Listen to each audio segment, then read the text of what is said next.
Today is Friday, August 27th, 2021. This is DIRTRACKR Daily. I'm Justin Fiedler. Coming up, we've got results from last night's races for Lucas, the Outlaws, All-Stars, and King of the West. We also look ahead to a busy weekend, including what to watch with the World of Outlaws sprint cars and championship battles at Knoxville. Before we dive in, if you like what I'm doing here, please subscribe to the show, leave a review, and hit those follow and notification buttons depending on where you consume this. Make sure to follow at DIRTRACKR on Twitter, Instagram, Facebook, and TikTok. I actually posted 2 new TikToks yesterday. And don't forget, DIRTRACKR.com has a bunch more cool dirt racing stuff. Now let's get going. The race weekend for the World of Outlaws Late Model Series at Davenport Speedway in Iowa kicked off last night. In the feature, it was all Devin Moran out front. He started second, and after a very brief battle with pole sitter Chris Madden through the opening 2 laps, set sail and never gave up the lead. Bobby Pierce chased him through much of the race, but Moran was good enough to keep him at bay. Pierce ended up second, Frank Heckenass Jr. was third, Shannon Babb fourth, and Nick Hoffman finished fifth. And yes, that was an outlaw race top 5, not a Summer Nationals race top 5. Hoffman tweeted after the race that it was a Summer Nationals sweep of the top 5 positions. Since getting in Scott Bloomquist's car, Hoffman has been really impressive in some of these late model shows. His last 3 outlaw finishes are 5th, 8th, and 5th. He was also 7th with Lucas at the North-South 100 and finished 3rd in the Topless 100 prelim night. I don't know what Bloomer's status is kind of with his health right now, but there is definitely a case to be made for Hoffman to keep driving that Zero machine.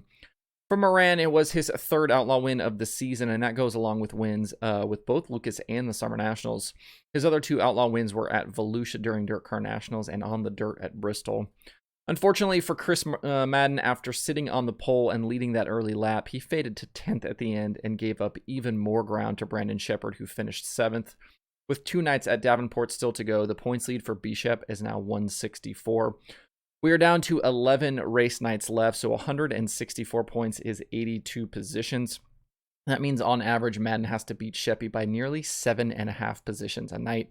I'd say that this championship chase is just about over. The weekend continues with another 10 grand to win show tonight and a 30,000 to win feature on Saturday. The Lucas Oil Late Model Dirt Series also began a 3-race weekend of their own with the opener last night at Port Royal, and it was one small mistake from Jonathan Davenport in the early laps that ended up being the difference in the finish. After leading the opening lap from the pole, he picked up a big push into turn 1 and damn near hit the wall. And that was all Hudson O'Neal needed to pounce. He slipped by Davenport and led the rest of the way for the $10,000 win, which it was his 5th Lucas win of the year. It was also his 2nd consecutive win with the series. Davenport ended up 2nd, Ricky Thornton Jr. was 3rd, Shane Clanton 4th, and Tim McCready recovered from getting damage in his heat race to finish 5th. We talked on the show yesterday about how close the Lucas points really are, and you saw both Davenport and O'Neal take sizable chunks out of McCready's lead last night. Davenport went from 155 to 120 behind, and O'Neal is now only 170 back with his recent wins. This thing is far from over for all 3 drivers.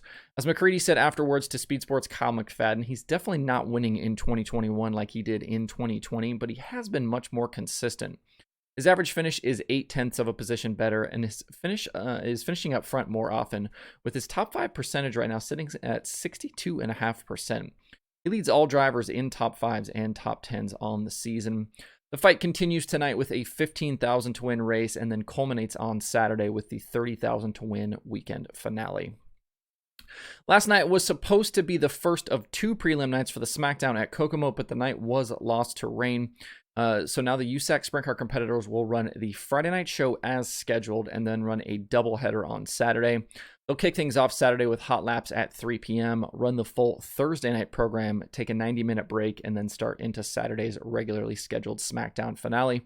Tickets are still available for each day, and you can find more information at usacracing.com. At Grandview Speedway last night, the All-Star Circuit of Champions kicked off a 4-race swing through Pennsylvania, and at the end, it was Tyler Courtney celebrating with win number 8 on the year. He started 3rd, slipped past early leader Zeb Wise right before halfway, then survived a last corner challenge by Anthony Macri to take the win. Macri finished 2nd, Justin Peck 3rd, Wise slipped to 4th at the end, and Corey Eliason was 5th. It was Courtney's 17th straight top 10 result, and he has 30 top 10s in his last 31 races. Just absolutely incredible to watch Courtney's very rapid rise in the winged ranks this season. His points lead is back to 306 over Corey Eliason. Behind the top two, the rest of the full-time drivers have kind of settled out in their positions in the standings, with only 5th and 6th a close battle right now between Wise and Bill Balog. The All-Stars Pennsylvania weekend continues tonight at Williams Grove, tomorrow at Lincoln, and Sunday at Baps Motor Speedway.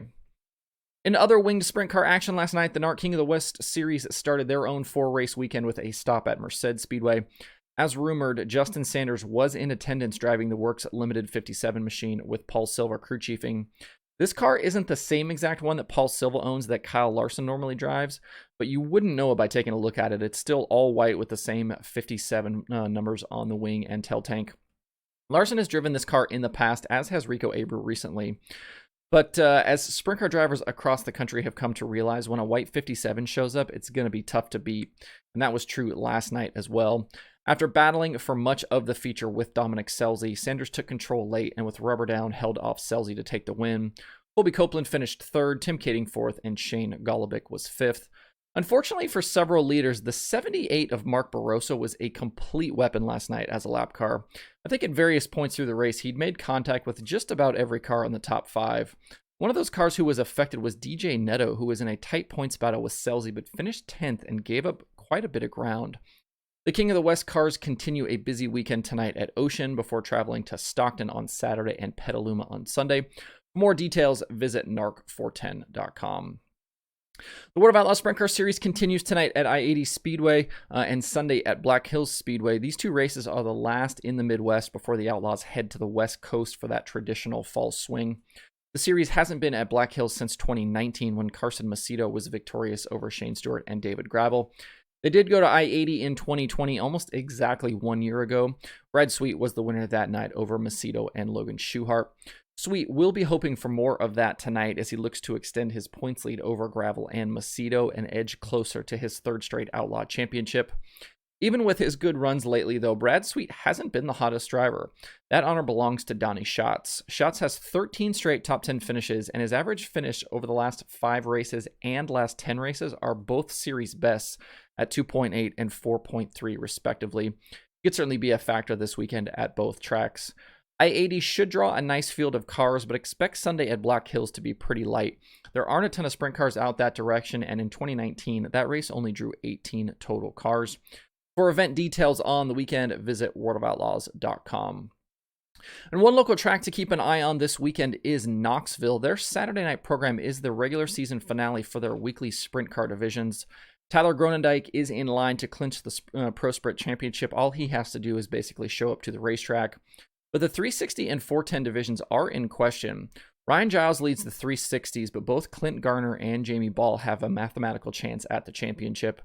And with the 410 division, even though he doesn't have a win in 2021, Davey Heskin's consistency sees him atop the championship. But both Justin Henderson and Brian Brown have a chance on Saturday night to dethrone him. If that's not enough to get you there on Sunday, it's also $1 Busch Light night. Following this weekend, the only thing left on Knoxville's 2021 schedule is the 3-day Late Model Knoxville Nationals for the Lucas Oil Late Model Dirt Series. If you can't be at Knoxville, you can also watch the action live on Dirt Vision. The streaming schedule is jam-packed again this weekend with 38 shows today, 52 tomorrow, and another 17 on Sunday. That includes the World of Outlaws, USAC, Lucas, the All-Stars, the ASCS, King of the West, plus a ton of local and regional action from across the country. To see the full daily streaming schedule with links to watch, visit DIRTRACKR.com/watch tonight. That's it for the show today. Hope you have a good Friday and a good weekend. If you have thoughts about the topics on today's show, please leave them in the comments below or tweet at me. Thanks everybody for tuning in this week. We'll see you on Monday for more DIRTRACKR Daily.